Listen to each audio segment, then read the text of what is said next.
नमस्ते प्यारे बच्चों, कैसे हो आप।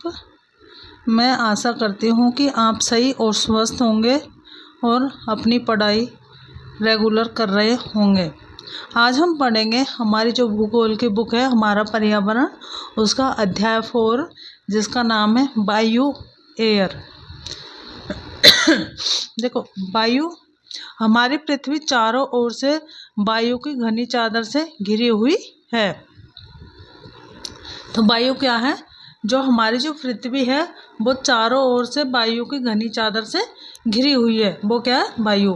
ठीक है। जो हमारा वायुमंडल में है उसमें बहुत सारी गैसें पाई जाती है, बहुत सारे धूल के कण पाए जाते हैं। ठीक है, तो वही क्या है? घनी चादर।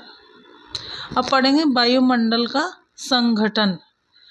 वायुमंडल का संगठन देखो किन किन से मिलकर बनता है। नाइट्रोजन तथा ऑक्सीजन ऐसी दो गैसें हैं जिनसे वायुमंडल का बड़ा भाग बना है। देखो, वायुमंडल का जो बड़ा भाग है वो सिर्फ दो गैसों से बना है, सबसे ज़्यादा नाइट्रोजन और सेकंड नंबर पर है oxygen. Carbon dioxide, helium, ozone, argon एवं हाइड्रोजन कम मात्रा में पाई जाती है। ठीक है। देखो, तुम्हारे लिए मैंने कुछ ड्राइंग करके अच्छे से समझाने की कोशिश की है। देखिए, हमने ये पूरा मान लो ये 100% है। ठीक है, और इसमें से जो है ये 78% जो ये वाइट कलर का दिख रहा है, ये कितना? 78% जो क्या है? नाइट्रोजन। सबसे ज़्यादा मात्रा में हमारे वायुमंडल में कौन सी गैस पाई जाती है? नाइट्रोजन, जिसकी मात्रा कितनी है? 78%। दूसरे नंबर पर ऑक्सीजन, ये जो ब्लू कलर की आपको दिख रही है ये ऑक्सीजन है, वो कितनी है? 21%। ठीक है। अब यहाँ पर जो दिख रही है ये कार्बन डाइऑक्साइड है जो 0.03% है। फिर ये दिख रही है आर्गन 0.93% है, और अन्य गैसें में आ जाएगी 0.04%। ये क्या है? वायुमंडल का संगठन। ठीक है, तो वायुमंडल किन किन गैसों से बना है? नाइट्रोजन और ऑक्सीजन, और बाकी अन्य गैसें हैं। अब हम पढ़ेंगे ग्रीन हाउस प्रभाव। ग्रीन हाउस इफेक्ट क्या है? कार्बन डाइऑक्साइड, जिसको हम शॉर्ट में बोलते हैं CO2, सूर्य से आने वाली ऊष्मा को पृथ्वी पर रोकती है और वापस जाने नहीं देती है, तो पृथ्वी का तापमान बढ़ता है। ठीक है, तो जो कार्बन डाइऑक्साइड है CO2, ये सूर्य से आने वाली ऊष्मा को पृथ्वी पर रोक लेती है, रोकने का काम करती है और वापस नहीं जाने देती है। तो ये इससे क्या होगा? हमारी जो धरती है, हमारी पृथ्वी, उसका तापमान बढ़ेगा। ग्रीन हाउस प्रभाव के कारण पृथ्वी ना तो अधिक ठंडी हो पाती है और ना ही अधिक गर्म। ठीक है, जो ग्रीन हाउस प्रभाव है ये क्या करता है? ये जो सूर्य से जो ऊष्मा आती है, जो सूर्य किरणें आती है, जो धूप आती है, उसको रोक लेता है, सूर्य की ऊर्जा को, और वापस नहीं जाने देता। अगर ग्रीन हाउस प्रभाव ना होता तो जीवन असंभव हो जाता। यदि पृथ्वी पर ग्रीन हाउस प्रभाव नहीं होता तो हम जीवित नहीं रह सकते थे। ठीक है। CO2 का प्रभाव पृथ्वी पर प्रदूषण से ज़्यादा बढ़ जाता है। ठीक है, जो कार्बन डाइऑक्साइड है वो पृथ्वी पर किसके कारण ज़्यादा बढ़ रही है? प्रदूषण, जो पॉल्यूशन हो रहा है ना, उसके कारण ये पृथ्वी का तापमान बढ़ा देती है, जिसे ग्लोबल वार्मिंग या भूमंडलीय तापन कहते हैं। ठीक है, तो जो CO2 है ये किसके कारण बढ़ रही है? जो प्रदूषण होता है इसके कारण कार्बन डाइऑक्साइड या CO2 की मात्रा बढ़ जाती है, और ये बढ़ने से क्या हो रही है? गर्मी ज़्यादा हो रही है। इसी को क्या बोलते हैं? ग्लोबल वार्मिंग या भूमंडलीय तापन। ठीक है, अब तापमान बढ़ेगा तो क्या होगा? तापमान बढ़ता है तो ठंडे प्रदेशों में जमी बर्फ पिघलेगी, इसके कारण समुद्र में जल स्तर में वृद्धि होगी, तो तटीय क्षेत्रों में बाढ़ आ जाती है। जैसे जैसे गर्मी बढ़ेगी तो जो ठंडे प्रदेशों में जो बर्फ़ जमी हुई है वो पिघलेगी, और जब वो पिघलेगी तो क्या होगा? समुद्र का पानी है उसका जल स्तर बढ़ेगा, जल स्तर बढ़ेगा तो समुद्र के आसपास के जो भी है तटीय क्षेत्र है तो उनमें पानी आ जाएगा, बाढ़ आ जाएगी।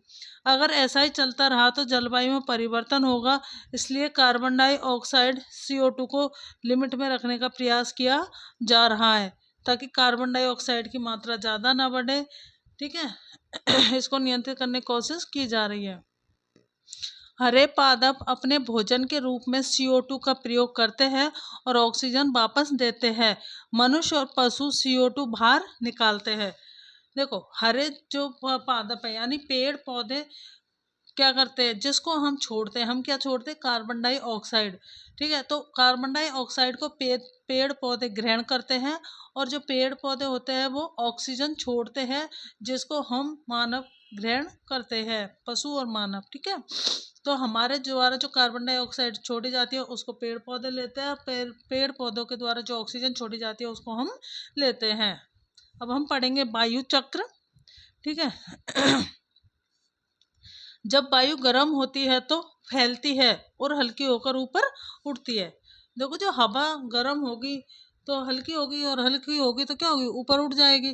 और ठंडी वायु सघन और भारी होती है, इसलिए वह नीचे रहती है। जो ठंडी वायु होगी, जो हवा होगी, उसमें पानी की मात्रा होगी, पानी होगा तो वो भारी होगी, और भारी होगी तो वो ऊपर नहीं जा पाएगी, नीचे ही रहेगी। ठीक है, तो गर्म वायु के ऊपर उठने पर आसपास के क्षेत्रों से ठंडी वायु रिक्त स्थान को भरने के लिए वहां आ जाती है। जब गर्म वायु अपने एरिया क्षेत्र से उठ करके ऊपर चली जाएगी तो वहाँ का जो जगह होगी खाली, उसको भरने के लिए ठंडी वायु आ जाती है उस रिक्त स्थान को भरने के लिए। ठीक है, इस प्रकार वायु चक्र चलता रहता है। वायु हल्की है, गर्म है, ऊपर उठ जाएगी, उसकी जो जगह खाली हुई है वहाँ पर जो ठंडी और सघन वायु है वो आ जाएगी, और वो उसके स्थान पर आ जाएगी, और वो भारी रहती है तो वो नीचे रहती है, ऊपर नहीं जा पाती, इसे वायु चक्र कहते हैं। ठीक है, तो ये वायु का चक्र चलता रहता है। गर्म वायु ऊपर उठेगी, ठंडी वायु नीचे आएगी। ठीक है, तो वो ठंडी वायु नीचे आएगी, वो वर्षा कर देगी, वर्षा होकर वो हल्की हो जाएगी, फिर वो ऊपर उठ जाएगी, तो ऐसे ही प्रोसेस चलता रहता है।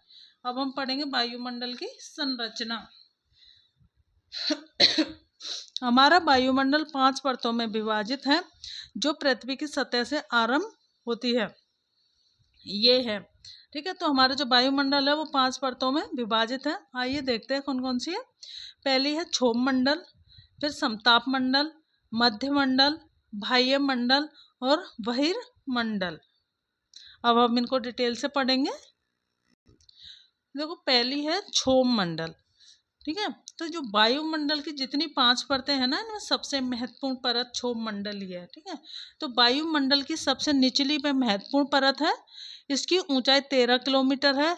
हम इसी मंडल में मौजूद वायु में सांस लेते हैं। मौसम की सभी घटनाएं जैसे वर्षा, कोहरा एवं ओला वर्षण इसी परत के अंदर होता है। जो भी मौसम संबंधी घटनाएं हैं, अभी जैसे वर्षा हो रही है, बादल गरज रहे हैं, ठीक है, हवाएं चल रही है, तो ये जो भी एक्टिविटी होती है, ठीक है, वर्षा होना, कोहरा, ओलावृष्टि, सभी घटनाएं होती है, ये क्षोभ मंडल के अंदर ही होती है। दूसरा है समताप मंडल। क्षोभ मंडल के ऊपर का भाग समताप मंडल है। समताप मंडल की ऊंचाई 50 किलोमीटर है। बादलों एवं मौसम संबंधी घटनाओं से मुक्त है। जो समताप मंडल है, इसमें ना तो बादल होते हैं ना मौसम संबंधी, जैसे बिजली कड़कना, वर्षा होना, ओलावृष्टि होना, आंधी तूफान, ये सब समताप मंडल में नहीं आते हैं। ठीक है, तो ये इनसे मुक्त है। ये समताप मंडल क्या है, हवाई जहाज उड़ाने के लिए आदर्श है, तो ये इम्पोर्टेंट है। हवाई जहाज उड़ाने के लिए कौन सी परत मंडल होता है, तो समताप मंडल। ठीक है, तो हवाई जहाज उड़ाने के लिए आदर्श है। ओजोन गैस की परत होती है। ठीक है, समताप मंडल में ही एक ओजोन गैस की परत होती है। ठीक है, तो ओजोन परत की गैस का क्या काम है, जिस सूर्य से आने वाली जो हानिकारक गैसें होती है, जिनको हम बोलते हैं परावैंगनी किरणें, उनको रोकती है और हमारी रक्षा करती है। ठीक है, तो ओजोन गैस है, वो ओजोन की जो परत है वो क्या करती है, हमारे लिए सुरक्षा कवच का काम करती है। जो भी परावैंगनी किरणें होती हैं उनको रोकती है। तीसरी परत है मध्य मंडल। वायुमंडल की तीसरी परत है और इसकी ऊंचाई 80 किलोमीटर है। मध्य मंडल वायुमंडल की तीसरी परत है और इसकी ऊंचाई 80 किलोमीटर है। अंतरिक्ष से आने वाले उल्कापिंड इस परत में आकर जल जाते हैं, इनमें आग लग जाती है। जो भी उल्कापिंड आते हैं अंतरिक्ष से, तो ये जब मध्य मंडल में आते हैं, यहाँ पर प्रवेश करते हैं, तो इनमें क्या होता है, आग लग जाती है, ये जल जाते हैं। चौथा है वायुमंडल। इसमें ऊंचाई के साथ साथ तापमान भी तेजी से बढ़ता है। जो बाह्य मंडल है, इसमें जैसे हम प्रवेश करते हैं और ऊपर जाते हैं तो इसमें तापमान भी बहुत तेजी से बढ़ता है। आयन मंडल इस परत का एक भाग है। बाह्य मंडल जो है इसका एक भाग कौन है, आयन मंडल। यह 80 से 400 किलोमीटर तक फैला है। रेडियो संचार के लिए इस परत का उपयोग होता है। तो रेडियो संचार के लिए किस परत का उपयोग होता है, बाह्य मंडल का। ठीक है, तो रेडियो संचार के लिए इस परत का उपयोग होता है। पृथ्वी से प्रसारित रेडियो तरंगे इस परत द्वारा पुनः पृथ्वी पर परावर्तित कर दी जाती है। दोबारा क्या होती है, जो रेडियो तरंगे होती है तो बाह्य मंडल के द्वारा वापस पृथ्वी पर इनको भेज दिया जाता है। पांचवा है बहिर्मंडल। वायुमंडल की सबसे ऊपरी परत है, यह वायु की पतली परत होती है। बहिर्मंडल सबसे ऊपरी है और वायु की यहाँ पर पतली परत होती है। इसमें बहुत हल्की गैसें होती है, हीलियम, हाइड्रोजन, जो अंतरिक्ष में तैरती रहती है। ठीक है, तो बहिर्मंडल में बहुत हल्की गैसें होती है। देखिए इस पार्ट में हम इतना ही पढ़ेंगे, बाकी आगे भी हमें पढ़ना है, वो मैं सेकंड पार्ट में लेके आऊँगी। वीडियो काफ़ी बड़ा हो जाएगा इसलिए। ठीक है बच्चों, तो लाइक करना, शेयर करना, सब्सक्राइब करना, कमेंट करना। थैंक यू बच्चों।